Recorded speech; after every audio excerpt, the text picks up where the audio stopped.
Hello and welcome back to another edition of Yappin' About Sports. On today's show, we will be going over Tarik Skubal's debut as a Los Angeles Dodger, going over the Tigers' win over the Seattle Mariners, and overall trade deadline thoughts that I was not able to get to after going over the Tigers' trade deadline a couple days ago.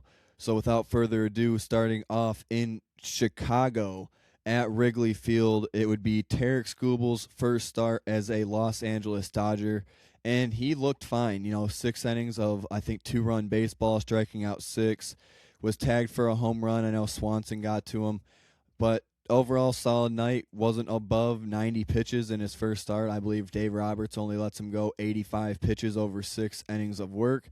And again, I think to me that ended up being a concern in the end. And I don't know, whatever the case may have been, but to me, all that I know is that your season was on the line last year in Seattle and not even throwing 100 pitches. I get that you can say that he threw 100%. I get that he threw everything you guys, quote unquote, said you had. But growing up with Justin Verlander and Max Scherzer and company throwing 100 to 120 plus pitches in a start to get the job done, and now you have a guy like Skubal that's not even throwing 100 pitches a start. It's just how the game is, I guess, in today's world. And I'm still going to resolve back onto that this was a win for the Tigers right now as an organization on paper. I mean, being able to get the Padres' number 2 prospect for Mize, I think was a win. I think if you can get Zaire Hope, River Ryan, and in the future you can get Cash Mayfield all on the major league roster making an impact at some point, I think would be the hope, and anything else is a plus. But I think that you got 5 players back for Skubal and Mize. Were you probably going to re-sign either of them? It sounds like there was no contract talks between Casey Mize and the Detroit Tigers. Does not sound like that they were going to have a real shot, and made a very underwhelming offer to Tarik Skubal before talks really got into it. But yeah, that's where the Tigers sit. They don't have Tarik Skubal, but the Tarik Skubal led LA Dodgers lose 5-1 in Chicago at Wrigley Field tonight. The Cubs do win that game 5-1. So it does go to show you that it doesn't matter how good everyone thinks a team may be on any given night, and especially in baseball, any team can win.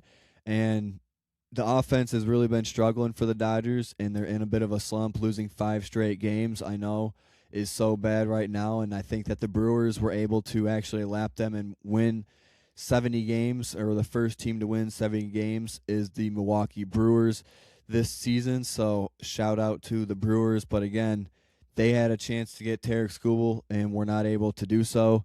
I'm not a huge fan, or not liking the sounds of how aggressive it sounds like the Tigers were to get a deal done and not letting other teams sort of field and come to them.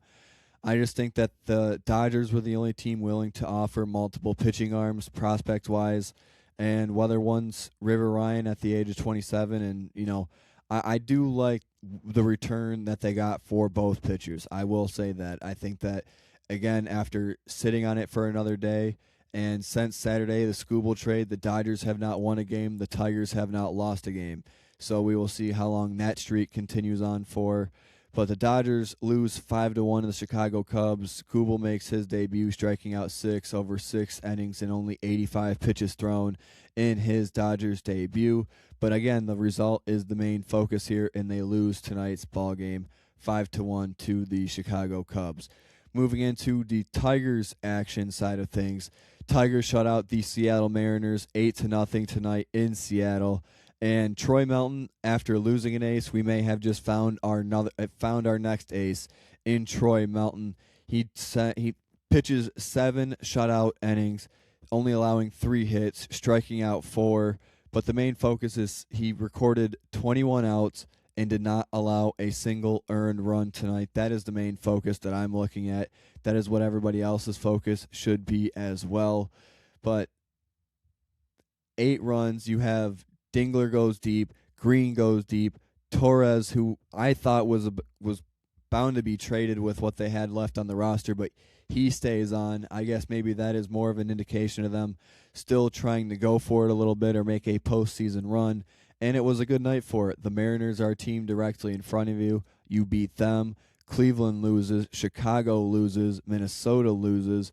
So another day where you're the one team, the lone team that gets a win in the American League Central outside of the Royals because the Royals beat the Twins. But in terms of teams that are in front of you, it was a good day. So mathematically, statistically, and standings wise, yes, the Tigers are back within 2 games of a wild card position after the losses tonight. The Boston Red Sox stay hot with a 14-2 15-hit outing against the Chicago White Sox. So battle of the Sox. I will say this. Anytime that a baseball fan or a media member or anybody refers in baseball terms to the Sox, I will always go to the Boston Red Sox before I go to the Chicago White Sox. And that just is based on precedent of winning and precedent of the Sox. Whenever you hear the term the Sox, I'm always thinking Red Sox. So 14-2 winners tonight for them. But very positive, Max Clark making plays in the field. McGonigal and Dingler still at the plate. Lineup got very young. Riley Green gets back in the home run column tonight. Gleyber Torres, like I said, adds on. Troy Melton pitches. Waguespack comes on after him. And overall, just another solid night of Tigers baseball. They now creep 1 game closer. I believe are now 54 or 55 and 58. So we shall see again. I will keep saying it because I have to see it to believe it, and I'm not going to have any more serious conversations about the playoffs for the Tigers until I see that record at 500. That's just the reality. I think that there's still teams that are going to be ahead of you. I still think there's teams that were more aggressive, that have better rosters right now, and actually have a bullpen. Even the Chicago Cubs went out and got Zephyr from the Angels. A.J. Minter was traded from the Mets to the Twins. So other teams bolstered up their bullpen. Also in the news today, Jackson Jobe, much needed help and news, will be coming back this weekend to make a start against the San Francisco Giants. So that's a positive. Drew Anderson will move to the rotation for the time being. Sort of whenever I think of Drew Anderson starting, I think it's more going to be a bullpen day. I think they're really looking forward to trying to get Brant Herter back by the end of this month before the beginning of September so we can have another arm and another recognizable arm back into that bullpen. So Tigers win 8-0. Skubal loses his Dodgers debut, which leaves only the trade deadline talk. And I'm really just going to focus on the contenders, not so much on the sellers. The team that I think a lot of people and myself liked at this deadline was the Chicago Cubs. The Chicago Cubs being able to go out and get the pieces they were, being able to get a 2-for-1 in terms of only having to trade away one prospect to get Tyrone Taylor and Clay Holmes back from the New York Mets is a positive. Being able to get Kevin Gausman was a positive. Zephyr was a positive. So I like all the additions that the Chicago Cubs made. And again, like I said yesterday, the trade deadline day is all about front offices and how aggressive each team in front office is in trying to improve their team to win a World Series, as is the name of the game. Chicago Cubs were a team that I'm impressed with. Obviously, a winner on paper at the deadline is the Boston Red Sox.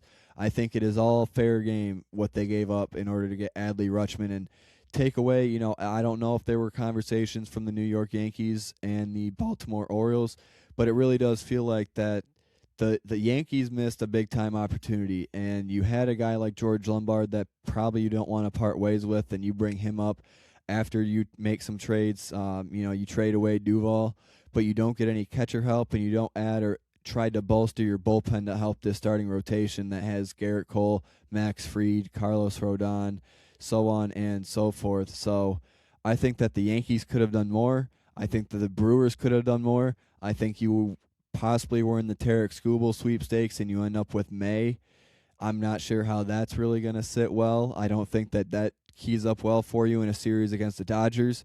I don't think that looking at that lineup, you have Jackson Cheerio that homers tonight, but just there's not a lot of pop, and Yelich is not the Yelich of old, and you have Contreras in that lineup and Cheerio, but I'm not overall impressed when I look on that lineup on paper, and they're the first team to 70 wins, so I have no reason to talk. They've won more baseball games than the Tigers have. But, that was an interesting one. The Blue Jays, I think, made a right move in getting rid of Kevin Gossman, but trading for Soriano was a bit of a head scratcher, and I think they did end up adding another starting pitching arm. But Louis Garcia does make a little bit of an impact, I think, in his first game. I know Jazz Chisholm homered tonight for the Yankees. Also, George Lombard Jr. hits a solo home run in his first MLB game. So the Yankees won tonight 2-0 in their playoff run as well.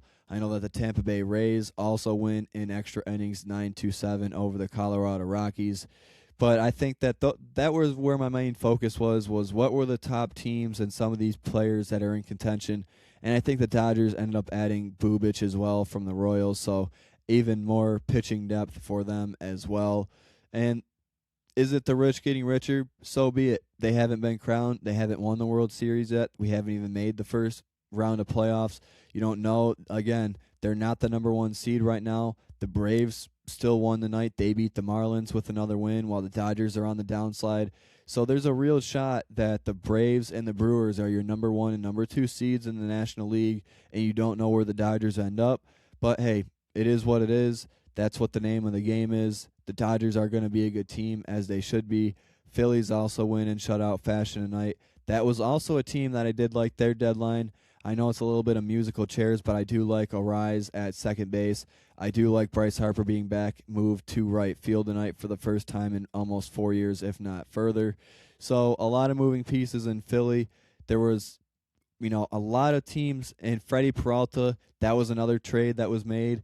He makes his debut tonight for the Tampa Bay Rays. Doesn't go as planned, is pulled, I believe, after giving up 5 runs, if not more, to the Colorado Rockies tonight. So that was another one. Still have yet to see Louis Castillo pitch for the Chicago White Sox. That was another starting pitcher that was on the move. And then you had the Baltimore Orioles, who were just the big-time sellers. You sell off Rutschman, you sell off Wells, you sell off Ward. There's a lot of moving pieces going on there, but I'm just going to sit back, like I said, and this is still a competitive. This team can still compete now. Speaking back of the Detroit Tigers, the Tigers can still compete for the rest and the remainder of 2026. I think that Max Clark, Kevin McGonigal, and Dylan Dingler all seeing as many at-bats as possible is going to be a plus. I think you need a healthy Kerry Carpenter. I think Riley Green, Spencer Torkelson, Kerry Carpenter, and so on and so forth are going to help this lineup even further. Gleyber Torres also with a nice solid night. But it also gives you, Javi Baez gives you the freedom to put him back at his natural position at shortstop. You now have Max Clark in center field, Riley Green in left field, and now you can sort of rotate who you need in right field for the time being. Dylan Dingler in Valencia when you need him behind the plate. And you have a solid starting rotation still. Once you get Jackson Joe back, you'll have Framber Valdez, Jack Flaherty still on the IL, but you'll have Troy Melton, Jackson Jobe, Kiter Montero. So you're still going to have a pretty solid rotation when things are all said and done. And I think just for some stability, I think you do have to root for Jack Flaherty to come off the IL here soon. So the Tigers win another game. They have now won 4 games in a row after their sweep of the Athletics. Their record is creeping 1 game closer to 500. They are now within 2.5 games, I believe, possibly as I'm recording this, 2 games of a playoff spot. And there is a little bit of still buzz left. Am I putting optimism into the postseason? No. But I am watching this team closely, seeing how many. I think River Ryan is the closest prospect to the major league level that we got back in these trades at the deadline for Mize and Skubal. So we'll be looking forward to see when he makes his Tigers debut this season. And then the 2 names I'm going to circle are Zaire Hope and Cash Mayfield. I think Cash Mayfield, River Ryan, and Zaire Hope are the 3 names because you're going to have pitching help coming from there, and you're going to have a corner outfielder every day coming out of Zaire Hope, hopefully. So that is where I sit. That's what I thought of the trade deadline. I would be very depressed if I was a Brewers fan, wanted more if I was a Yankees fan, would be very happy if I'm a Red Sox fan and a Cubs fan. So that is what I have for you guys today. Thank you all again for listening. This will be, again, on YouTube, still on Apple and on Spotify for anybody that wants to listen to Yapping About Sports. I will be back again tomorrow. Thank you all again for listening.